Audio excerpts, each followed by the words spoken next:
สบายดี FC บอสมบูรณ์จังได้กระยาเด้อท่านผู้ชมเป็นกำลังใจให้บอสมบูรณ์คือเก่ามื้อนี้นะบอสมบูรณ์มากับสายฝนทางหลังนี่ฝนตกนะบอสมบูรณ์ยังอยู่ที่หมู่บ้านชนบทมื้อนี้นะบอสมบูรณ์จะปีนภูตัวนี้ท่านผู้ชมภูทางหนานี่ปีนขึ้นไปแล้วจะเห็นวิวงามที่สุดนะท่านผู้ชมของบ้านนี่มันเป็นหมู่บ้านชนบทที่แปะกับภูเขาแต่บอสมบูรณ์ปีนขึ้นถึงภูหันจะให้ท่านผู้ชมได้เบิ่งได้ชมวิวบ้านทั้งลุมแล้วก็หลังจากเบิ่งวิวทั้งเชิงภูแล้วนะบอสมบูรณ์จะลงมาทางลุมมาถ่ายทางลุมไปทางบอสมบูรณ์เบิ่งอีกแต่ว่าตอนนี้ขึ้นภูนำกันก่อนก็เฮ็ดทุกอย่างท่านผู้ชมเลยเพื่อว่าอยากได้วิวงามๆหรือว่าได้คลิปที่ว่าดีๆให้ท่านผู้ชมได้เบิ่งนะ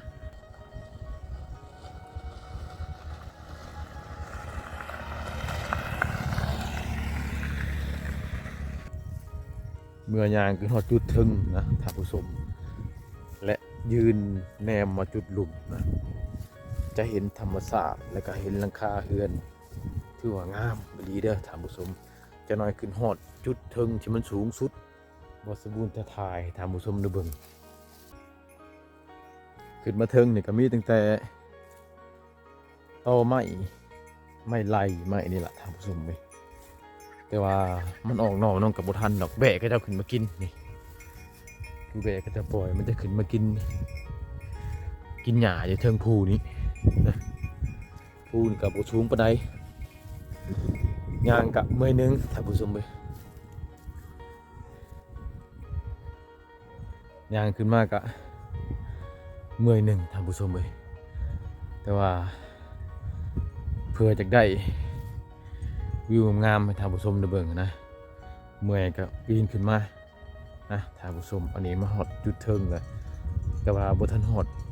บอนสูงสุดได้ท่านผู้ชมเว้ยยังขึ้นไปทางล่างบ่สมบูรณ์อีกน้อยหนึ่งจะไปจุดสูงสุดแต่ว่าทำนี่พอละท่านผู้ชมงานขึ้นกะเมื่อยหนึ่งละขึ้นมาเทิงเนี่ยเขาสังเกตเห็นเบิร์ดเห็นบ่ท่านผู้ชมไปทางนั้นนะมันเป็นแบบก็จะทำการผลิตลุงทำอันนี่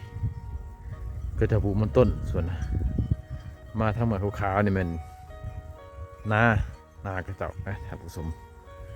มาทางนี้ก็เห็นแต่บ้านแต่เฮือนกระเจ้ามาทางนี้นี่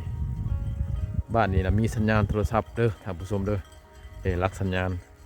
เป็นสัญญาณลักหามีสัญญาณโทรศัพท์มีไฟฟ้าใส่แล้วนะถือว่าเป็นหมู่บ้านชนบทอยู่แต่ว่ามีไฟฟ้าใส่มีสัญญาณโทรศัพท์ใส่ก็สะดวกไปอีกแบบเด้อท่านผู้ชมขึ้นมายืนอยู่จุดเทิงภูแห้งหนาวท่านผู้ชมเลยอากาศแห้งเย็นนะช่วงนี้อุณหภูมิแห้งลดลงกว่าคลิปก่อนนี้คลิปก่อนนะ13-14 องศาแต่มาช่วงนี้แห้งเหลือ10 องศานะท่านผู้ชมเพราะว่ามันก็เข้าแบบตอนบ่ายๆเย็นๆนะประมาณอยู่ช่วงนี้ก็16 โมง00อากาศแห้งเย็นลงอีกถ้าไปอีกจักน้อยหนึ่งประมาณ17 โมง00อากาศจะเย็นลงอีกที่ว่ามันจะค่อยเย็นลงนะกลางคืนนะน้ำหมอกลงตกแค่สังกะสีนี่จนสอดบ่ได้ท่านผู้ชมอ้ายน้ำหมอกและท่านผู้ชมบ่แม่นว่าสังกะสีสอดอ้ายน้ำหมอกซึมผ่านสังกะสีจนเฮ็ดให้น้ำมันย่อยลงผู้ใดความเย็นมันสามารถซึมผ่านสังกะสีได้นะ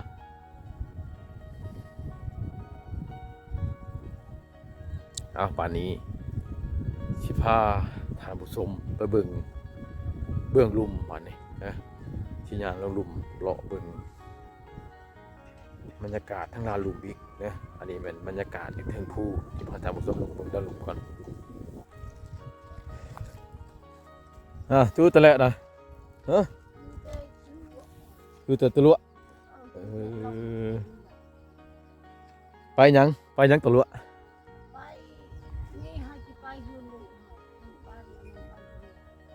ฮัตเชเลียใกล้บ่ตอนนี้ไปฮัตเชเลีย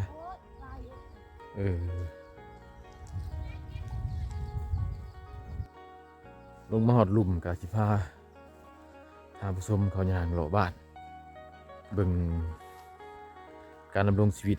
ของชนเผ่าบลูอย่างไปหลอดเบิ่งราคาเฮือนและกันในบ้านนี้แต่มีผู้สาวงามแต่ว่าบ่ฮู้ว่าสิอยู่เฮือนหรือบ่ไปเบิ่งก่อนท่านผู้ชมเอ้ยเขตนี้นะส่วนหลายก็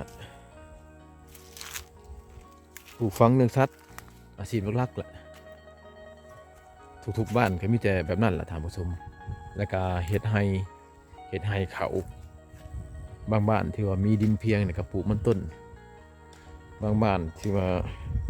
ดินเพียงบ่หลายก็ได้แต่เฮ็ดให้หั่นล่ะมันต้นก็ปลูกก็บ่เป็นเพราะว่าภูมันเป็นภูหินนะมันเป็นภูหินมันบ่แม่นว่าเป็นภูขี้ดินนะท่านผู้ชม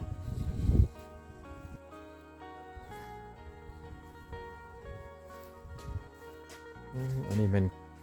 คกตำเขานะท่านผู้ชมคกตัวนี้นี่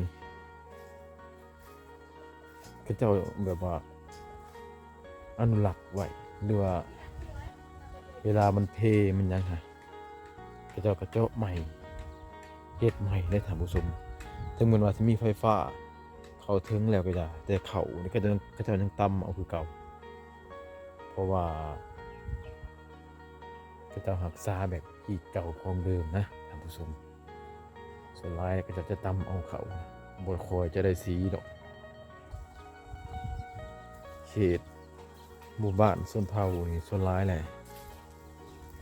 การช่วยเหลือเข้ามาหลายเนี่ยท่านผู้ชมเป็นต้นแม่นเครื่องใส่ชีวิตประจำวันนี่แหละแต่ก่อนนะเครื่องช่วยเหลือนะมีเขามีน้ำคือขมือนี่เพิ่นจะเอาแท่งมาให้เพื่อเฮ็ดห้องน้ำนะท่านผู้ชมอันนี้มันเป็นโครงการช่วยเหลือมีหลายๆโครงการที่ว่าเขามาช่วยเหลือบ้านชนเผ่านะท่านผู้ชม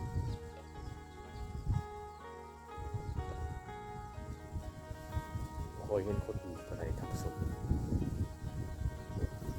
อากาศมันหนาวมีคนอยู่ตัวเดียวเลย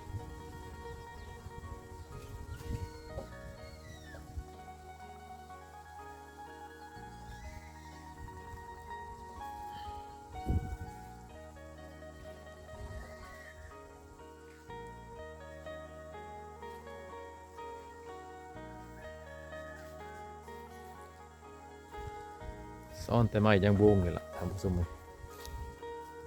ประเภทไม้ลำหัวนี่บูดฟืนดังนี่ก็บูดสลายแต่มีแต่ไม้ยางโบงแหละไม้ยางโบงก็ราคาก็ดีเด้ปีนี้นะถึงอยู่กิโลละ 8,000 หรือว่า 9,000 กีบนะ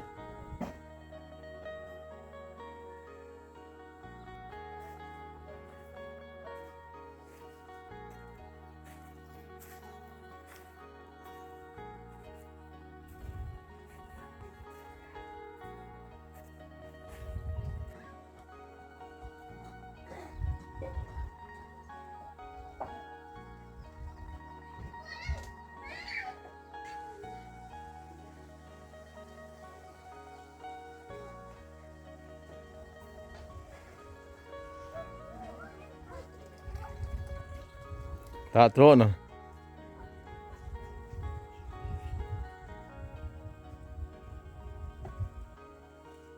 เจาะน้ำปวงเมื่อยนะ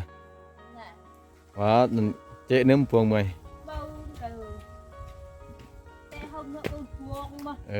เมื่อยแต่เบิ้นปวงบ่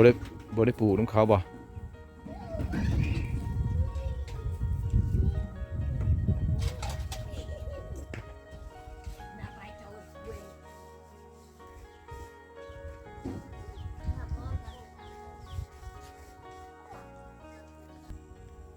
หมู่บ้านตัวนี้ก็ถือว่ามีธงเพียงจากหลายเนี่ยนะท่านผู้ชมเลยไปทางนี้ก็จะเป็นธงเพียงทั้งหมดเลยทางนี้เป็นทางทิศตะวันตกทางของเมืองเซโปนจุดเดียวนี่แหละที่ใน6 บ้านหรือว่า6 บ้าน 7 บ้านของเขตเจียงตูบนี่ที่มีธงเพียงถือว่ากว้างแน่นะท่านผู้ชมจุดบ้านอื่นๆก็ส่วนใหญ่มีแต่ผู้บ่ค่อยมีธงเพียงกว้างเท่าบ้านนี้นะบ้านนี้ที่ว่าธงเพียงจะกว้างกว่าหมู่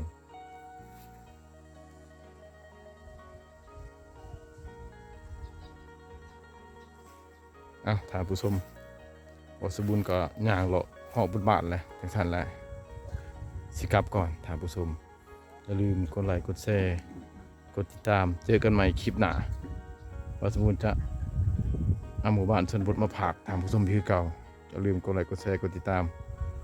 ขอขอบใจท่านผู้ชม